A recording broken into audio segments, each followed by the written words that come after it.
বিজেপির রাজ্য সভাপতি বদলের জল্পনার মধ্যেই বিধানসভায় দিলীপ ঘোষ। আর এই রাজ্য সভাপতি নিয়ে যখন দিলীপ ঘোষকে প্রশ্ন করা হয়, দিলীপ ঘোষ তখন বলেন সেই জায়গা পাবে যিনি যোগ্য।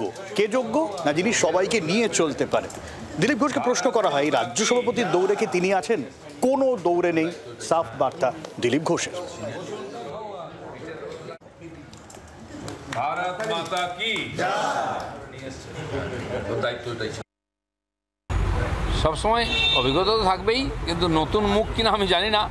যোগ্য হবে যে সবাইকে নিয়ে লড়াই করে বাংলায় পরিবর্তন করবে, সেরকম নেতাকে আমরা বাঁচবো। বিজেপি বিধায়ক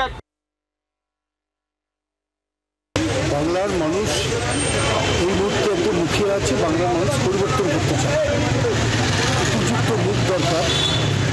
সেই জায়গায় আমার প্রস্তাবটা ছিল শুভেন্দু অধিকারী, দিলীপ ঘোষ একসঙ্গে কি আপনারা বাংলায় লড়াই করতে পারবেন? আপনারা লড়াই করুন, ওনাদের সাথে করে নিয়ে বাংলা মানুষ আপনাদের সাথে আছে, আমরা মিলে আপনাদের সাথে। দিলীপ ঘোষ তিনি তার কথা বলেছেন, এটা তো অন্য দলের ব্যাপার, বলতে পারবো না। তিনি বিজেপির একসময় সভাপতি ছিলেন, বিজেপির তারপর সর্বভারতীয় সহসভাপতি ছিলেন, সেখান থেকে তার দলই তাকে বারবার সরিয়েছে।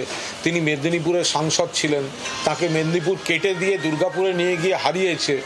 ফলে তার দলের মধ্যেই তো তার বহু শত্রু রয়েছে যারা তাকে কাজ করতে দেন না। এটা তাদের ব্যাপার, তাদের অভ্যন্তরীণ বিষয়ে কোনো মন্তব্য করব না।